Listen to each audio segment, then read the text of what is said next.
आज की वीडियो में हम आपको सिखाने वाले हैं कि आपको एम्प्लॉय सैलरी रिपोर्ट किस तरीके से बनाई जाती है, नाम फील्ड कैसे भरते हैं, यहाँ पे बेसिक सैलरी किस तरीके से, एडवांस कैसे निकाला जाता है, अटेंडेंस और सैलरी, उसके बाद HRA, TA, कन्वेंसिंग, साथ में ओवर टाइम किस तरीके से कैलकुलेट करते हैं और ओवर टाइम की सैलरी किस तरह से बनती है। और इसी के साथ चर्चा करेंगे कि ओवर टाइम का जो सैलरी है उसके साथ ग्रॉस सैलरी कैसे जुड़ती है, PF की कटौती किस तरह से की जाती है, ESI कैसे बनता यहाँ पे माइनस किया जाता है, एडवांस किस तरीके से नोट्स किए जाते हैं और टोटल डिडक्शन किस तरह से निकालने के बाद इन हैंड सैलरी यानी व्यक्ति को कितना पैसा उसके हाथ में मिला, ये हम आपको बताने वाले हैं। तो वीडियो को लास्ट तक देखिए, आपसे गुजारिश है और हमें आशा है कि ये वीडियो आपके लिए बहुत ही मददगार साबित होने वाला है। तो चलिए बिना देर किए हुए शुरू करते हैं हम आज की वीडियोज़।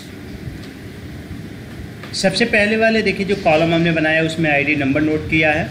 ID नंबर एम्प्लॉई का एक ID नंबर होता है जिसे उसका आप एम्प्लॉई नंबर कह सकते हैं या ID नंबर कह सकते हैं, वो आपको यहाँ फिलअप करना होगा। व्यक्ति का नाम और उसका किस पोस्ट पे वो वहाँ पे कार्यरत है यानी मैनेजर या असिस्टेंट मैनेजर, सुपरवाइजर या स्टाफ। उसकी बेसिक सैलरी क्या है ये मैनुअल हमें लिखना है, अब जैसा कि फार्मूला बार में आपको दिखाई दे रहा है। अब आप मान के चलिए कि कोई व्यक्ति की जिसकी सैलरी यहाँ पे 50,000 और अटेंडेंस उन्होंने 28 दिन का किया है। रूल्स यहाँ पे जिस फॉर्मेट का हम तैयार किए हैं उसमें 30 दिन काम करना और 30 दिन की सैलरी के हिसाब से ही आपको सैलरी मिलेगी। लेकिन अगर 30 दिन में आप अब्सेंट करते हैं तो उसका पैसा आपसे काट लिया जाएगा, ये मान के चलते इस तरह से हमने फॉर्मेट तैयार किया है। अब यहाँ पे सैलरी उसकी कैसे निकलेगी, उसका फार्मूला किस तरीके से कैलकुलेट होगा, इसे हम डिलीट कर देते हैं और एक एक करके स्टेप आपको समझाते हैं। यहाँ पे देखिए बेसिक सैलरी इसकी है 50,000 रुपया और अटेंडेंस अगर आप देखेंगे तो ये 28 दिन काम किया है। तो उस 28 दिन की सैलरी कैसे हम कैलकुलेट कर पाएंगे जबकि हमें यहाँ पे 50,000 तो पता है। तो आप देखिए यहाँ पे एक फार्मूला लगाना है, बराबर का सिंबल दीजिए, बेसिक सैलरी को सेलेक्ट करके 30 से भाग दे दीजिए। 30 से हम भाग क्यों कर रहे हैं, क्योंकि जब हम पूरी सैलरी में यानी बेसिक सैलरी में 30 से भाग दे देंगे तो उसकी एक दिन की सैलरी निकल जाएगी और एक दिन की जब सैलरी निकलेगी तो यहाँ से गुणा करा दीजिए यानी स्टार का सिंबल दीजिए और अटेंडेंस यानी जितने दिन वो काम किया होगा उसकी सैलरी निकल के आ जाएगी। अब ये देखिए अटेंडेंस के हिसाब से उसकी सैलरी 28 दिन की जो सैलरी बनी वो 46,667 रुपया बन गया। अब HRA कैसे कैलकुलेट होगा, इसके लिए आपको बता दें कि HRA को मैनुअल यहाँ पे लिखा गया है। कहीं कहीं पे जो HRA होता है वो सैलरी के हिसाब से ही बनाया जाता है, यानी HRA का भी एक परसेंटेज माना जाता है और उसी परसेंटेज पे HRA निकाला जाता है। हालांकि जो सैलरी रहेगी उसी में HRA निकलता है। तो यहाँ पे हमने DA और HRA मैनुअल टाइप किया गया है, चूँकि हम जिस कंपनी में काम करते हैं उस कंपनी में HRA मैनुअल ऐसे दिया जाता है। आगे कन्वेंसिंग का भी आपका ऐसे मैनुअल लिखा गया है और साथ में आपको अब ओवर टाइम क्या है, जैसे मान लीजिए 28 दिनों में इन्होंने एक्स्ट्रा जो समय दिया, 8 घंटे की इनकी ड्यूटी थी और 8 घंटों में इन्होंने 60 जो घंटा यानी 28 दिनों में इन्होंने 60 घंटा एक्स्ट्रा काम कर दिया। तो जाहिर सी बात है उसको पैसा तो मिलेगा, लेकिन वो पैसा किस तरीके से कैलकुलेट की जाएगी यानी 60 घंटे का उसका पैसा किस तरह से दिया जाएगा। तो उसके लिए देखिए फार्मूला कैसे ओवर टाइम की सैलरी किस तरीके से निकालेंगे ये हम आपको बताते हैं। पहले क्या करना है, बराबर का सिंबल दीजिए, पहले इसकी टोटल सैलरी निकाली, पहले ज्ञात करिए यानी सेलेक्ट कर लिए हम टोटल सैलरी और यहाँ पे भाग देंगे 30 का, यानी एक दिन की सैलरी निकलेगी और एक दिन की सैलरी में हमें भाग देना है 8 से। चूँकि अगर हम 8 से भाग देंगे तो यहाँ 8 से भाग देने पे उसकी 1 घंटे की सैलरी निकल जाएगी।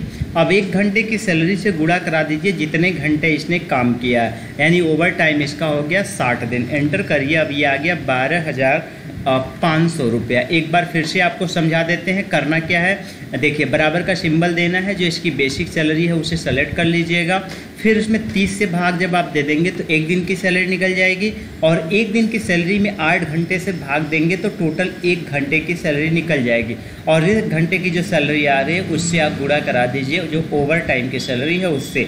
तो यहाँ पे देखिए बन गया 12,500। अब ग्रॉस सैलरी किस तरीके से कैलकुलेट की जाएगी ये समझिए कैसे इसको लगाते हैं। ग्रॉस सैलरी मतलब एक तरह से सब कुछ मिला के, यानी यहाँ पे आपको क्या क्या कैलकुलेट करना है ध्यान दीजिए। इसमें आपको जो सैलरी है उसे कैलकुलेट करना जोड़ना है, फिर HRA, TA जो DA है, कन्वेंसिंग और उसी के साथ साथ जो ओवर टाइम की सैलरी है उसे भी जोड़ लेना है, यानी सबको प्लस करते हुए आना है। और ये आपका यानी बराबर का सिंबल दीजिएगा, पहले यहाँ पे जो सैलरी आई है उसे सेलेक्ट, बेसिक सैलरी को मत सेलेक्ट करिएगा। उसके बाद HRA, फिर यहाँ पे DA और फिर कन्वेंसिंग, और उसके बाद जो ओवर टाइम की सैलरी है वो आप यहाँ पे निकाल लेंगे। अब ग्रॉस सैलरी देखिए इसका बन गया है 76,167 रुपया। अब इसका PF कैसे कैलकुलेट करेंगे, तो PF का देखिए एक मानक होता है 12% पे PF निकलता है। तो PF निकालने के लिए जो ग्रॉस सैलरी बनेगी इसमें आपको मल्टीप्लाई करना है 12% का। अब 12 अगर लिख रहे हैं तो बाई 100 या 12 में परसेंटेज का सिंबल दे दीजिए, तो डायरेक्ट वो यहाँ पे आपका 12% कैलकुलेट करके निकाल देगा। लेकिन यहाँ पे अगर आप बराबर का सिंबल दिए बिना निकालेंगे तो ये आपके लिए प्रॉब्लम होगी। लेकिन एक चीज़ का यहाँ ध्यान दीजिए, जो आप सैलरी यहाँ पे कैलकुलेट करने जा रहे हैं वो सैलरी के लिए जो आपको सिलेक्शन करना है वो डायरेक्ट ग्रॉस सैलरी सेलेक्ट नहीं करना है। इसमें देखिए करना क्या है, बराबर का निशान अभी आपको वापस हम लेके आएंगे इस चार्ट पे, और यहाँ पे जो चार्ट है इसका, जो इसकी सैलरी है उसी पे PF की कटौती होगी। तो PF का करने के लिए इसकी जो 28 दिन की सैलरी आई है उसे सेलेक्ट करना होगा, और फिर यहाँ पे आपको इंटू 12 और परसेंटेज के सिंबल को आप लगा दीजिए और इंटर कर लीजिए। अब देखिए ये आ गया 5600 रुपया।